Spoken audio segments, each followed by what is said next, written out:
thank you so much for this award. It is especially humbling to be recognized this year by the organization that represents the frontline workers who have been the backbone in the fight against COVID in this province.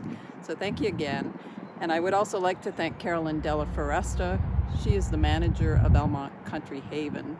It was one of the first long-term care homes in the province to experience a large and devastating COVID outbreak. As we now know, it was very far from the last. I hope that we will never have to report these kinds of stories again and lessons will be learned from this pandemic. Thanks again.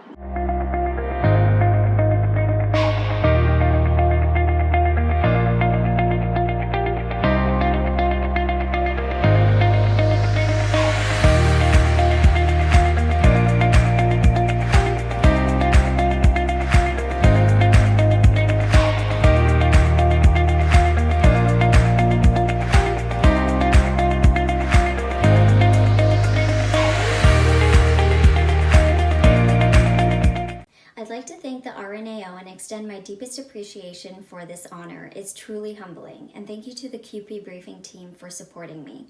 Early in the pandemic, I became interested in the ripple effects of COVID-19 on surgeries and cancer screening.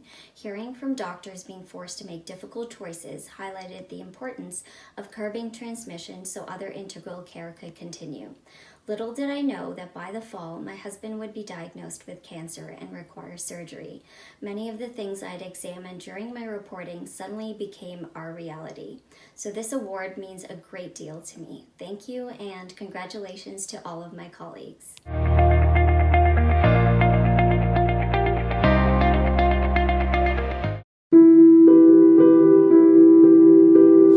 Well, there is growing concern tonight for some of our most vulnerable. We are seeing outbreaks at numerous long-term care homes in Ontario. Hi everyone, my name is Sheba Siddiqui and I'm a producer with Global News Radio. On behalf of our entire team, we wanted to thank the Registered Nurses Association of Ontario for choosing our series, Care Gone Wrong, for your Media Award in Radio. We wanted to bring a voice to this topic because we felt it was important, especially during a global pandemic, to bring these issues to light concerning caregiving for seniors across Ontario. Even though our entire team was working remotely from different parts of Ontario, we really pulled together and we are so honored to be accepting this award. Thank you so much from the bottom of our hearts.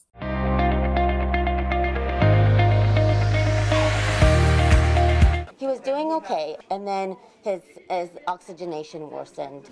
So now the team will try to turn him on his stomach. It's called proning, to boost the oxygen getting to his lungs. Thank you so much for this award. I truly appreciate it. It's always an honor to be recognized by the Registered Nurses Association of Ontario. And this story, much more so, because we were able to follow nurses on the front line at a critical time of this pandemic. So on behalf of CTV News, I say thank you so much. And I also thank you so much. The story meant so much to us. We were able to see the nurses work with tremendous grace and courage under pressure, and we felt privileged to be able to tell this story. So this means so much. So yes, again, for myself and Avis, thank you for this award.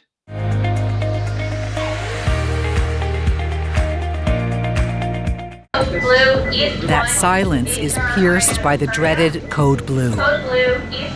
Someone's heart has stopped. I'm bringing it. The COVID team grabs the crash cart and deploys to another ward of the hospital.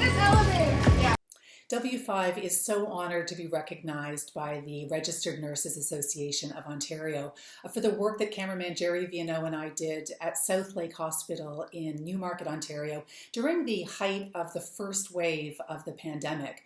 We were given really unprecedented access to the COVID ICU in those early days, documenting the physical and emotional toll that it was taking on staff, as well as obviously on patients who had filled up the ICU. And so while I'm accepting this award on behalf of Jerry, editor Andre Lapalme, producer Paul Haber, senior producer Brett Mitchell, I do want to extend this to the extraordinary staff at Southlake and the hospital administration who recognized the importance and the need in those early days to show Canadians just what was happening, the toll that was being taken by COVID-19. So on behalf of all of us, thank you so much.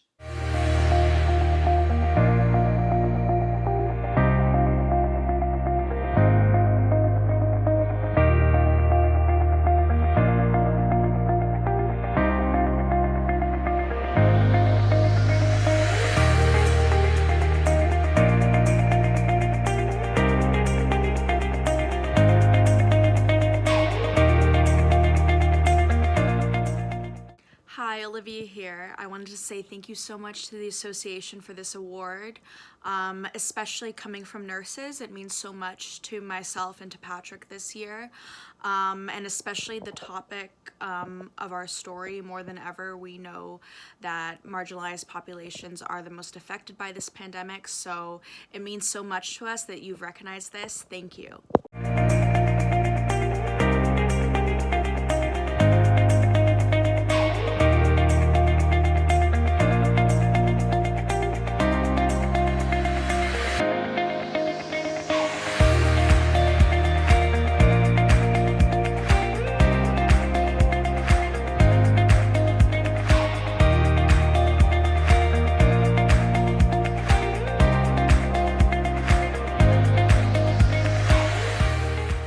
To everyone at the RNAO, thank you so much for this award. This series of stories was really sparked by looking back at SARS and just what healthcare workers went through then and wondering how much they'd be bearing the brunt again of this pandemic. So I just want to dedicate this to all the nurses that I've met, all the PSWs, the physicians, the social workers, all the frontline staff who really were caring for everyone else throughout this pandemic. Thank you all. Appreciate it.